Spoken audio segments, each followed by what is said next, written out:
हम एक दर्द भरी कहानी बताने वाले हैं। कभी कभी अपनों के लिए अच्छा सोचना कब बुरा बन जाता है, हमें पता भी नहीं चलता। रीमा के साथ भी कुछ ऐसा ही हुआ। तो आइए अब जानते हैं कि क्या है रीमा की दर्द भरी कहानी। ये कहानी एक मध्यम वर्गीय परिवार से थी, जिसने अपनी बीकॉम की पढ़ाई पूरी कर ली थी और अब वो अपने घर पर ही छोटे बच्चों को ट्यूशन पढ़ाती थी। रीमा का रंग गोरा था और वह दिखने में बिल्कुल गुड़िया की तरह थी। रीमा के माता पिता उसकी शादी के लिए एक अच्छे लड़के की तलाश कर रहे थे। तभी रीमा के चाचा एक लड़के के बारे में बताते हैं। वो कहते हैं कि लड़का का नाम रूपम है। वह किसी कंपनी में मैनेजर के पद पर है और महीने के 50,000 कमाता है। रीमा के माता पिता ने लड़के की फोटो देखी तो उन्हें लड़का पसंद आ गया। जब रीमा की मां ने रीमा को लड़के की तस्वीर दिखाई तो रीमा ने कहा, जब आप दोनों को लड़का पसंद है तो मुझे भी पसंद है। अब लड़का और लड़की वालों के परिवार ने मिलकर शादी की तारीख तय कर दी। रीमा के माता पिता बहुत खुश थे कि उनकी बेटी की शादी एक अच्छे घर में हो रही है। पूरे धूमधाम से रीमा की शादी हो गई। अब रीमा अपने बचपन के घर को छोड़कर ससुराल चली गई। कुछ दिन तो रीमा को अपने माता पिता और अपने घर की बहुत याद आई। रीमा की शादी के अब महीने बीत गए थे। अब उसके पति रूपम पहले जैसा व्यवहार रीमा के साथ नहीं करता था। रीमा से वो चिड़ा सा रहता था। रूपम अब न पहले जैसा रीमा को प्यार करता और न ही उसकी बातों को मानता। रीमा को समझ नहीं आ रहा था कि वो क्या करें। वो बस रोकर अपने दर्द को कम करने की कोशिश करती।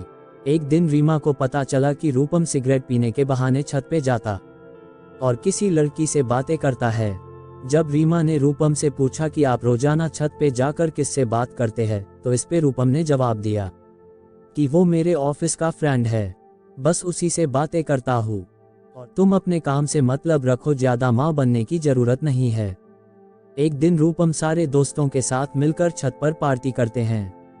रूपम के कुछ दोस्त उसके घर आते हैं। सभी ने घर पर पार्टी किया। उस दिन रूपम का एक दोस्त थोड़ा ज्यादा ड्रिंक कर लिया था और उसने नशे में रीमा के सामने जाकर कहा, भाभी आप इतनी प्यारी और मासूम हो, फिर भी रूपम भाई दिन भर उस घमंडी प्रिया से बातें करते रहते हैं। लगता है कि आप रूपम भाई का सही से ख्याल नहीं रखते। ये सुकर रीमा का शक अब हकीकत में बन चुका था। अगली सुबह जब रीमा ने रूपम से पूछा कि ये प्रिया कौन है और क्या लगती है, रूपम ने कहा, तुम्हें क्यों बताऊं मैं। रीमा ने कहा, मैं आपकी बीवी हूँ। रीमा, देखो तुमसे पहले वो मेरे लाइफ में आई थी। रीमा ने कहा, फिर आपने मुझसे शादी क्यों किए। रूपम, बस तुम अच्छी लगी इसलिए तुमसे शादी कर लिए। रूपम, अब तुम देखना मैं उसका मिनी लड़की को कैसे सबक सिखाती हूँ। रीमा का बात सुनते ही रूपम ने गुस्से में आकर रीमा को बहुत मारा और उसे कमरे में बंद कर दिया। रीमा के सास को सब कुछ पता था, फिर भी वह अपने बेटे के सामने एक शब्द भी नहीं बोलती थी। शाम को जब रूपम आया तब उसने रूम का दरवाजा खोला।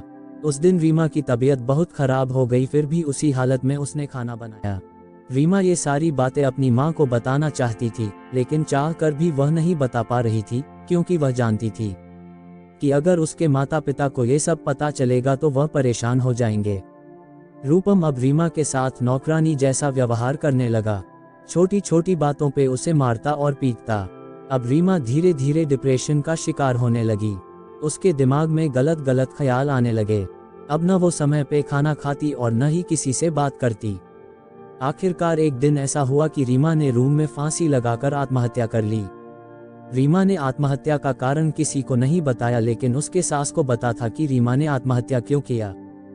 दूसरी तरह रीमा के माता पिता का रो रो कर बुरा हाल हो गया। जीवन में अक्सर अच्छा दिखने वाला इंसान अच्छा नहीं होता। उसके अंदर कहीं न कहीं बुराई छुपी होती है और वही बुराई किसी की जिंदगी को बर्बाद कर देती है। कुछ ऐसा ही रीमा के साथ हुआ। दोस्तों, एक कहानी को नजरअंदाज मत करना, क्योंकि एक कल्पना होती है। कभी कभी अपनों के लिए अच्छा सोचना कब बुरा बन जाता है। जो अपनी पत्नी के होते ही दूसरे लड़की या औरत का साथ नैन मटक्का करते हैं। अब इस कहानी को ये घटना ग्रुप में नहीं लेना, मस्ती और मजे के लिए। और इस कहानी से आपको कुछ सीख मिला तो हमारी चैनल गुड स्टोरीज सब्सक्राइब करें।